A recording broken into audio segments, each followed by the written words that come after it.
कहानी की शुरुआत में दिखाया जाता है पीटर क्विल नाम के एक बच्चे को, जिसकी मॉम की कैंसर की वजह से मृत्यु हो गई है। अपनी मॉम की मौत के दुख से वो भागता हुआ प्लेग्राउंड में आ जाता है और तभी यहाँ पर एक एलियन शिप आता है जो पीटर का अपहरण कर लेते हैं। इन एलियंस को रेविजर्स कहा जाता है। ये चोर और स्मगलर हैं जिनके लीडर का नाम योंडू है। वक्त बीतता और 26 साल बीत जाते हैं। पीटर अब जवान हो चुका है। योंडू पीटर को एक मोराग नाम के दूसरे ग्रह पर ऑर्ब नाम की एक चीज चुराने के लिए भेजता है। पीटर को डांस और गाने का बहुत शौक है, इसीलिए वो डांस करते करते उस जगह तक पहुंच जाता है और वहां से ऑर्ब चुरा लेता है।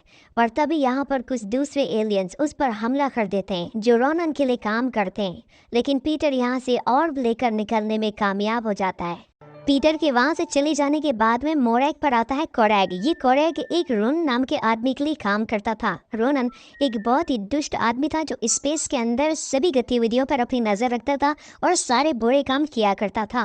और साथ ही में ये पता चलता है कि कोरैग भी मोरैग पर और के लिए वहां पर से चुराने के लिए आया था, लेकिन पीटर क्विल उसे उससे पहले चुराकर वहां से निकल जाता है।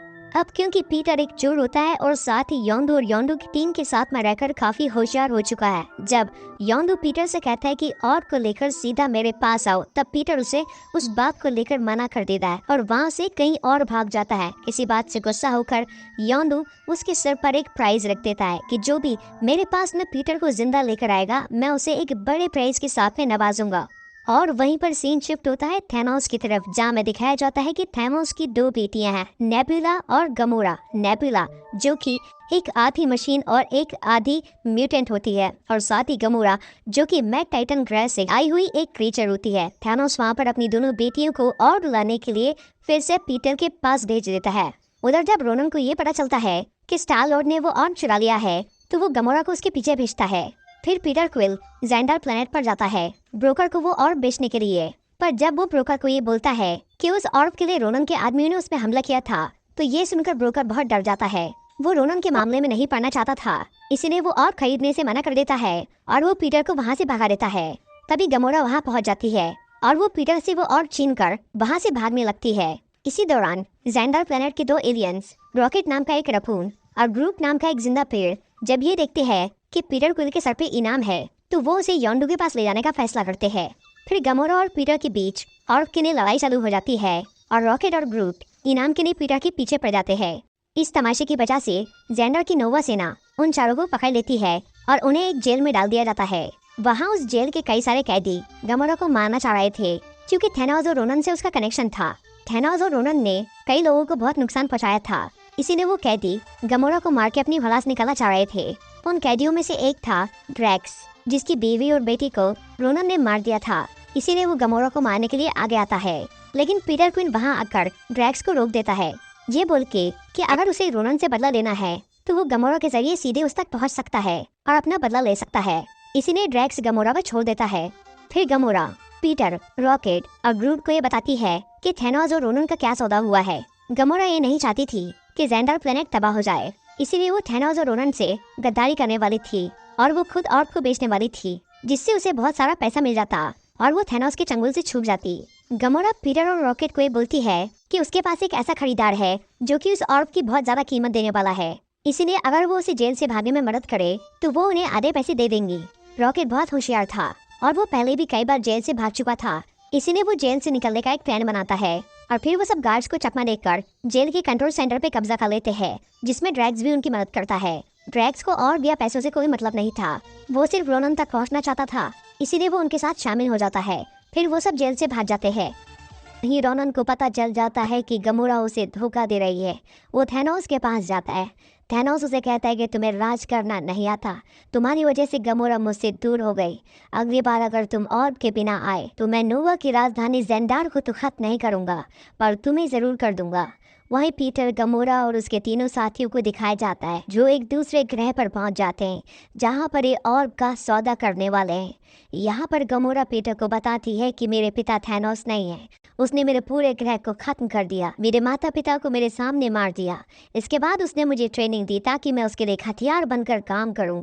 और जब मुझे पता चला कि थैनोस इस ऑर्ब के लिए एक पूरे ग्रह को खत्म करने के लिए तैयार है, तो मुझसे रहा नहीं गया। थैनोस के लिए जो मैंने गलत काम किए थे मैं उसका प्रायश्चित करना चाहती हूँ, इसीलिए मैं चाहती हूँ कि रोनन तक ये ऑर्ब ना पहुँचे। इसके बाद ये उस आदमी के पास जाते हैं जिसे ये ऑर्ब बेचना चाहते हैं। इसका नाम होता है द कलेक्टर और वो इन्हें बताता है कि ब्रह्मांड बनने से पहले 6 सिंगुलैरिटीज थी। इसके बाद ब्रह्मांड में एक विस्फोट हुआ जिससे 6 सिंगुलैरिटीज 6 पत्थरों में बदल गई। इन्हें इन्फिनिटी स्टोन कहा जाता है। इसे सिर्फ शक्तिशाली लोग ही संभाल सकते हैं। ये इतने शक्तिशाली होते हैं कि इसके एक प्रहार से पूरे ग्रह को खत्म किया जा सकता है। और जो तुम मेरे पास लाए हो ये भी एक इन्फिनिटी स्टोन है। ये सुनने के बाद कलेक्टर के गुलाम गुलामी से आज़ादी के लिए ऑर्ब को पकड़ लेती है और जैसे वो पकड़ती है एक भयंकर विस्फोट होता है जिससे पूरी जगह ढह जाती है। पर अब पीटर एक बार फिर से उस ऑर्ब को उसी बॉल के अंदर जिसके अंदर उसने से चुराया था रख कर यहाँ से अपने बाकी साथियों के साथ निकलने लगता है। पर अब यहाँ पर रोनन और नेबुला वो भी आ जाते हैं।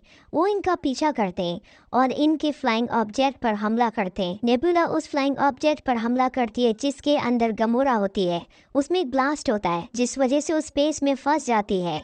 यहाँ पर रोनन और नेबुला उस ऑर्ब को हासिल करके यहाँ से निकल जाते हैं। पीटर अब योंडू को अपनी इन्फॉर्मेशन देता है कि मैं यहाँ पर हूँ, अगर तुम मुझे पकड़ना चाहते हो तो आ जाओ, क्योंकि जिस फ्लाइंग ऑब्जेक्ट में वो होता है उसमें सिर्फ एक ही इंसान आ सकता है। इसके बाद पीटर अपने फ्लाइंग ऑब्जेक्ट से निकलकर गमोरा के पास जाता है जो मरने वाली होती है। वो अपना ऑक्सीजन मास्क उसे लगा देता है जिससे उसे होश आ जाता है और अब उसे ऑक्सीजन नहीं मिला तो वो भी मर जाएगा। पर तभी यहाँ पर योंडू अपनी सेना के साथ आ जाता है और वो इन दोनों को पकड़ लेते हैं जिससे इन दोनों की जान बच जाती है। इसीलिए पीटर ने योंडू को यहाँ पर बुलाया था। योंडू पीटर से बहुत नाराज होता है क्योंकि उसने उसे धोखा दिया था। दूसरी तरफ रोनन को वो ऑर्ब मिल चुका था और उसे ये भी पता चल गया था कि उसके अंदर एक इन्फिनिटी स्टोन है। इसीलिए उसका इरादा बदल गया और उसने वो ऑर्ब थैनोस को देने की बजाय खुद अपने पास रख लिया और उसने पावर स्टोन को अपने हथियार में लगा दिया। अब वो खुद ज़ेंडार और कई सारे प्लैनेट्स को तबाह करने वाला था और उसके बाद वो थैनोस को भी मारने वाला था।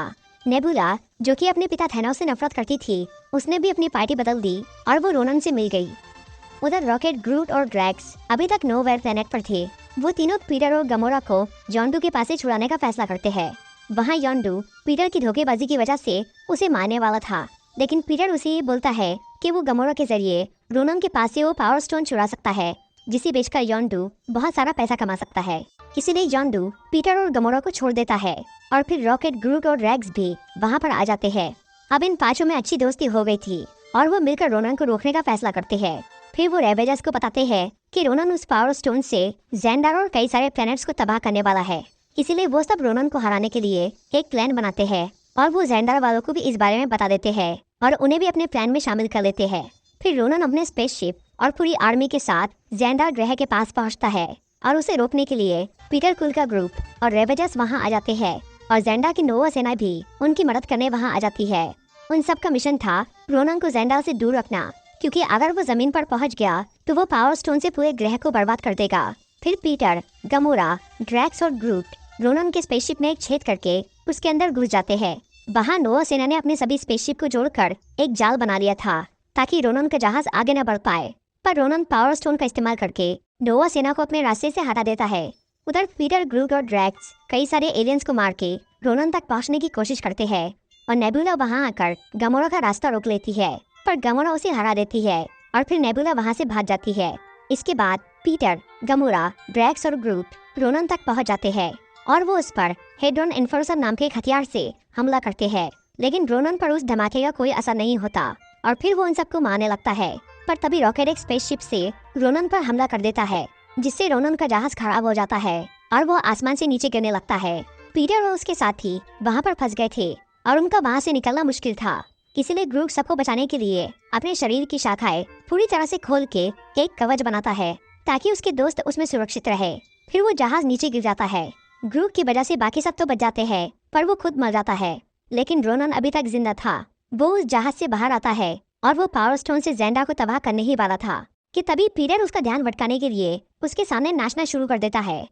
और वहीं पर रॉकेट अपने ग्रेनेड लॉन्चर की मदद से वहां पर रोनन का जो हैमर होता है उसे पूरी तरीके से तबाह कर देता है, जिसकी वजह से उसके अंदर से पावर स्टोन निकल जाता है। और जैसे ही पावर स्टोन उस हैमर से डिटैच होता है तो वहां पर पीटर क्विल उसे अपने हाथों में पकड़ लेता है।